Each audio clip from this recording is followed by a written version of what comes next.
Hello, I'm Dr. Kim Yong-jin. We have used the CAS kit quite a lot, which is optimized for sinus surgery.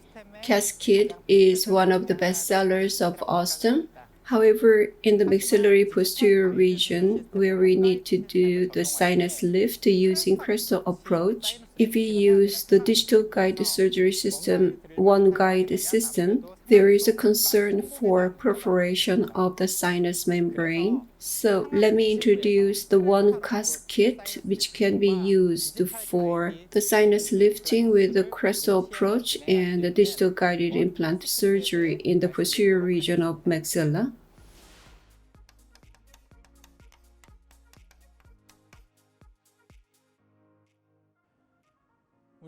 As you can see on the left, if you place an implant in the posterior maxilla, the residual bone height to the sinus floor is limited. For crystal approach, we used to use Austin's CAS kit. Also, in complete edentulous patient, posterior mandible or anterior maxilla, existing OneGuide kit can be used for the placement. However, for crystal approach in the posterior maxilla, when we need to use OneGuide kit, what do we need to do? The shortest drill in the OneGuide kit is 6 millimeters. So the residual bone height to the sinus floor, if it is less than 6 millimeters, there is a concern for sinus membrane perforation. How can we use the advantages of OneGuide kit and CAS kit? That was the concept why OneCAS kit was developed. It incorporates the advantages of the CAS kit, and it also ensures the accuracy of digital guided surgery. That is, the OneCAS kit is the combination of OneGuide system and CAS kit. We talked about OneMS kit. OneGuide template itself is completely different from OneMS template in terms of the offset lengths, guide hole sizes, and also the guide barrel sizes. However, OneCAS system is designed to apply OneCAS kit through the guide holes of OneGuide. So OneCAS system can be understood as the system that can be used with OneGuide system. OneCAS kit looks like this. It is divided into two parts just like the OneGuide kit. The guide hole sizes are two different sizes, so they are divided into the left and right parts, just like OneGuide kit. To place an implant with a diameter of 4.0 or 4.5 millimeters, drilling should be done through the guide hole of 5.1 diameter. Such drill systems are located on the left. When we place a 5.0 diameter implant, a guide hole of 5.8 millimeter diameter needs to be formed. So the drills with the guide barrel of 5.7 millimeter diameter are located on the right with the marking of W. First, initial drills. The initial drills in the OneGuide kit have multi-steps. The initial drills in the OneCAS kit are the 2.2 millimeter diameter straight drills. The diameter of the initial drills is 2.2 millimeters because the bone quality in the posterior maxilla is soft, and the multi-step drills may reduce the crystal cortical bone too much, which is very unfavorable for the primary stability of an implant. And the initial drills in the CAS kit is 2.2 millimeters, and that is incorporated. There are two lengths when it comes to initial drills, 7 millimeters and 10 millimeters. However, the first drilling should be done with the 7 millimeter drill. Even though the residual bone height to the sinus floor is more than 7 millimeters, you should not use the 10 millimeter long drill directly for lack of guide contact. If you look at the bottom figures, you will understand. In the posterior maxilla, the gingiva is very thick. Let's assume it is 3 to 3.5 millimeter thick. 10.5 millimeter is the offset length of one guide. That is the distance from the top of an implant and to the top of the guide hole. Even without considering the implant placement depth, subcrustal depth, if the gingiva is 3 to 3.5 millimeter thick, the thickness of the guide hole is about 7 to 7.5 millimeters. If we use the 10 millimeter long drill directly, what happens? As you can see in the figure on the left, the contact between the guide barrel and inside of guide hole should be made, but if you use 10 millimeter drill, the contact cannot be achieved. As you can see on the right, there's no contact between the guide barrel and inside of the guide hole. It leads to the initial drilling not at the center of the guide hole, so the guide barrel is not guided by the inside of the guide hole, lowering the accuracy of the initial drilling. So even though residual bone height is more than 7 millimeters to the sinus floor, the initial drilling should be done using the 7 millimeter long drill. Then you can use the 10 millimeter drill. The bone contact can be secured. In the OneCAS kit, the implant to be placed is more than 8.5 millimeters or 10 millimeters. The initial drilling should be done using 8.5 millimeter drill for double contact concept. The same concept is applied here. That is the most important point here. Next, let me talk about OneCAS drill. One guided drill adopts 1 to 2 taper drill, and on top of the drills, the guide barrel is attached, which is guided through the guide hole. It is the same for OneCAS drills. CAS drills in the CAS kit are adopted, and they are connected to the guide barrels. OneCAS drills have two different lengths, 7.0 and 10 millimeters for each diameter drill. 7 millimeters and 10 millimeters, just like the initial drills that I mentioned before. As explained before, even the residual bone height to the sinus floor is 7 millimeters or more. Make sure 7 millimeter long OneCAS drill should be used first for the drilling, followed by 10 millimeter OneCAS drill. To maintain the double contact concept, the apical bone contact of the OneCAS drill and the other contact between the OneCAS drill's guide barrel and the top of the guide hole. The concept of double contact should be remembered. For accurate drilling, the characteristics of OneCAS drills are the same as CAS drills.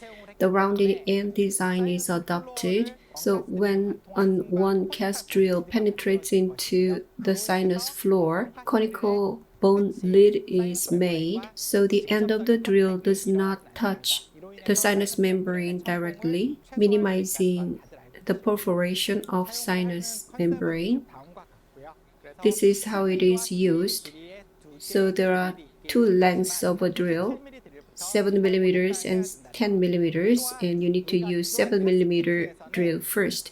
In the existing CAS kit, CAS drill is connected to the stopper, so OneCAS drills are connected to the OneCAS stoppers.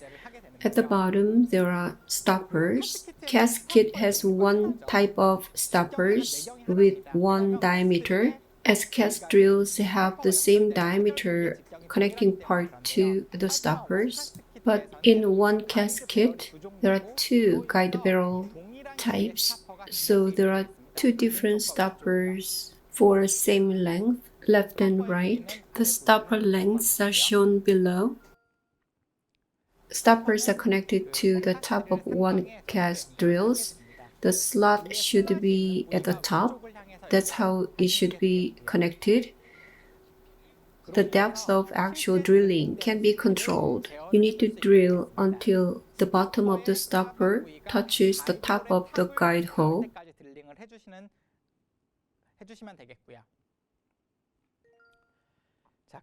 But when we use OneCAS kit, the stopper system is quite confusing. The characteristics of drills are the same, which doesn't require further explanation, but this stopper system is completely different from the stopper system of the CAS kit. The stoppers in the CAS kit, the marked numbers are the drilling depth.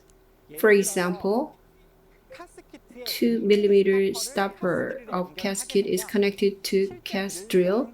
The actual drilling depth is 2 mm. So the number marked on a stopper means the drilling depth when the stopper is connected to a CAS drill. However, the stoppers in the OneCAS kit do not indicate actual drilling depth. That indicates actual stopper length. A little bit confusing. You need to calculate. At the bottom, there are two numbers indicated where stoppers are positioned, and there is one number in some cases. As you can see, the actual length of stopper is indicated. When a stopper is connected to a drill, actual drilling depth is less than the stopper length. Let's take an example. If we use a 3 mm stopper, the stopper's actual length is 3 mm. Then the 3 mm long stopper is connected to 7 mm long OneCAS drill. 7 minus 3 is 4, so actual drilling depth is 4 mm. The number at the top in blue indicates the actual drilling depth when a stopper is connected to 7 mm drill. What about connecting 3 mm stopper to 10 mm OneCAS drill? 10 minus 3 is 7. So the actual drilling depth is 7 mm. The red number at the bottom indicates the actual drilling depth when the stopper is connected to a 10 mm drill. In the CAS kit, the drills have the same length, but there are 7 mm and 10 mm drills in one CAS kit. So the numbers on the stoppers are not actual drilling depth, but actual stoppers lengths. So it requires calculation. If I use 7 mm or 10 mm stoppers, actual drilling depth can vary.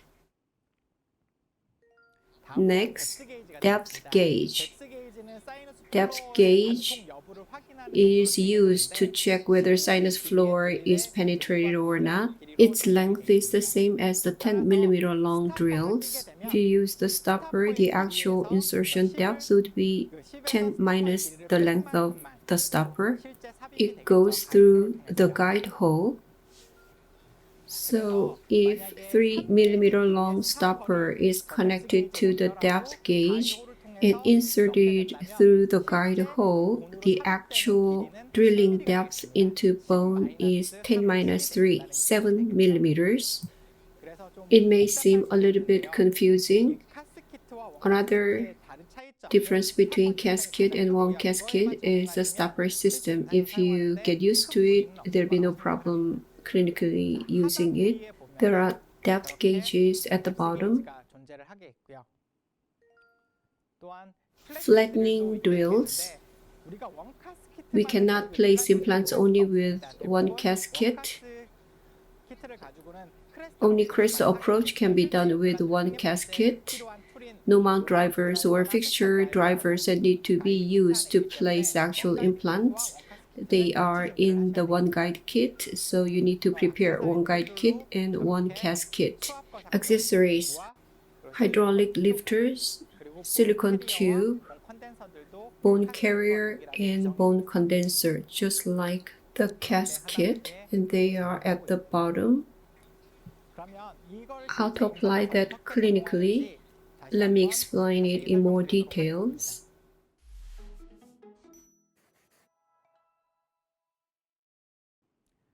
Surgical sequence needs to be remembered. That will help in applying it clinically. If you have used the CAS kit, the stoppers, if you get used to the stoppers, OneCAS kit can be used easily. Digital guided implant surgery has advantages in crystal approach. If the sinus floor has inclined plane, when an implant is to be placed there, the maximum and minimum residual bone heights can be identified when sinus floor is inclined mesiodistally or buccolingually. And the initial drilling depth should be 1 millimeter shorter than the minimal residual bone height. When we use the crystal approach, before penetrating into the sinus floor, we need to expand it first. So the initial drilling depth should be 1 or 2 millimeters shorter than the minimal residual bone height. The guided surgery is very accurate. So the initial drilling 1 millimeter shorter than minimal residual bone height is sufficient. We need to completely penetrate into sinus floor when placing an implant to have the apex of the implant engage in the cortical bone of the sinus floor properly. So the final drilling depth should be up to the maximal residual bone height. For example, the sinus floor is not flat. The maximal and minimal residual bone heights can be measured. Based on that, initial drilling depth should be identified, as well as the drilling depth of final drilling before operation. The available bone height to the sinus floor is 4 millimeters in this case. The initial drilling depth should be 3 millimeters. How can we do that? The 7 millimeter drill. And initial drilling depth should be 3 millimeters. Then stopper length should be 4 millimeters. And we need to calculate here. If gingiva is thick, tissue punch needs to be used to make an entry point in the soft tissue to remove the soft tissue. After that, 2.2 diameter by 7 millimeter long initial drill should be used for the initial drilling. The initial drilling depth should be limited to 3 millimeters. That requires 4 millimeter stopper. In this case, for 3 millimeter drilling, if we use a 3 millimeter stopper, what happens? 7 minus 3 is 4. So the sinus floor can be penetrated and the membrane can be perforated. So the stopper length should be calculated. 4 millimeter stopper is connected for the drilling. The drilling depth would be 3 millimeters. Just like the sequence of CAS kit, expansion should be done first. A stopper is connected to 7 millimeter OneCAS drill. The OneCAS drill is 7 millimeter long and the stopper is 4 millimeters. So the drilling depth is 3 millimeters. After the initial drilling, we need to check whether sinus floor is penetrated. So depth gauge is connected to the stopper. As I said before, depth gauge is 10 millimeter long. Therefore, the insertion depth to be 3 millimeters. 7 millimeter stopper should be connected to the depth gauge. 10 minus 7 is 3. 3 millimeter would be the insertion depth. If the sinus floor is not penetrated, we need to do further expansion. So 2.8 or 3.1 by 7 millimeter long CAS drill is connected to the 4 millimeter stopper. The drilling is only for expansion. Then the next step, 3.6 or 3.8 OneCAS drill, and the length should be 7 millimeters and 4 millimeter stopper needs to be connected for drilling depth of 3 millimeters for expansion. Just like CAS drill, the cutting drilling speed is around 800 RPM. If bone is more soft, you can use lower speed. Now expansion is completed. Then what do we need to do? Now, drilling should advance 1 millimeter at a time to penetrate into sinus floor. As we used 4 millimeter stopper before, now we need to use 3 millimeter one. Generally, when we used CAS kit, stoppers used in ascending order 3, 4, 5, and 6 millimeters according to the numbers on the stoppers, but the sequence should be the other way around. In OneCAS kit, it should be descending order. So 4 millimeter stopper is used, then 3 millimeter stopper. 7 minus 3 is 4. So next, the depth gauge. The drilling depth is 4 millimeters. For 10 millimeter depth gauge, 6 millimeter stopper should be inserted or connected for the insertion depth of 4 millimeters. If the sinus floor is not penetrated, we need to increase 1 millimeter. I said the stoppers need to be used in descending order, so 2 millimeter stopper should be used. 7 millimeter long OneCAS drill is using 2 millimeter stopper for 5 millimeter drilling depth, so we need to advance until the sinus floor is penetrated. What about after drilling 5 millimeter depth? The depth gauge should have the same 5 millimeter insertion depth. 5 millimeter stopper would make it as 10 minus 5 is 5. So the depth gauge is connected to the 5 millimeter stopper if sinus floor's hard floor is not felt. Then the bottom of the stopper connected to the depth gauge is in touch with the top of the guide hole. The sinus floor is completely penetrated. Then the sinus floor penetration is completed. Next is the hydraulic lifting. For hydraulic lift, guide template needs to be removed and the hydraulic lift tip should be connected. For the hydraulic lift, the newly launched OneCAS kit has the hydraulic lift tools that can be directly connected to the guide hole. That is an upgraded system. If you have not purchased the OneCAS kit yet, you'd better buy the newly upgraded system. If you have the old version, the hydraulic lift tool can be replaced with the new upgraded ones. Inserting or removing the guide can be cumbersome, especially when the guide is fixed with anchor pins. Removing the pins would be very cumbersome. Hydraulic lift can be done in a standard way gradually. 0.5 cc is inserted and removed. 1 cc is inserted and removed for the lift.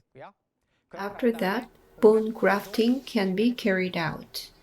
In the new version, the bone grafting can be directly using the guide hole. That is the upgraded tool.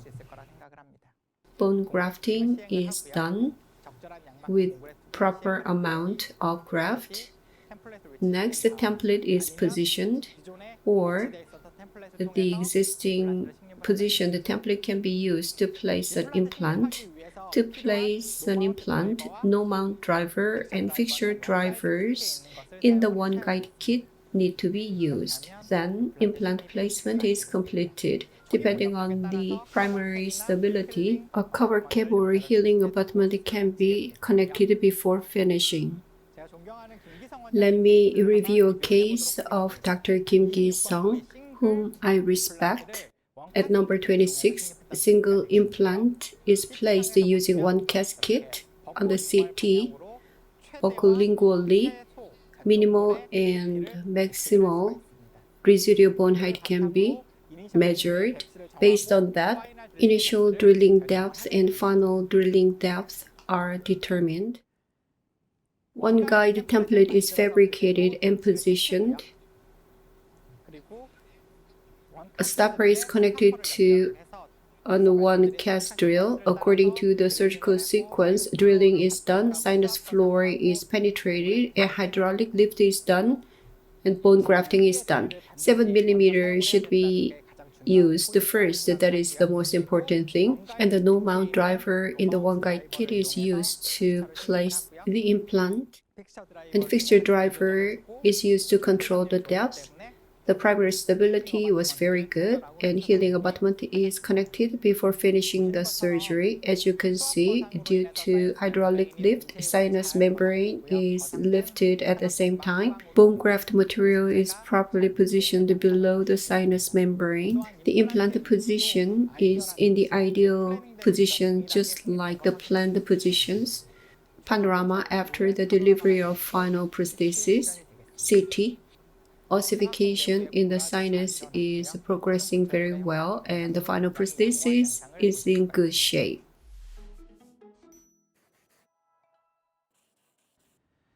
In this lecture, we talked about the OneCAS kit, which has the benefits of CAS kit and OneGuide kit.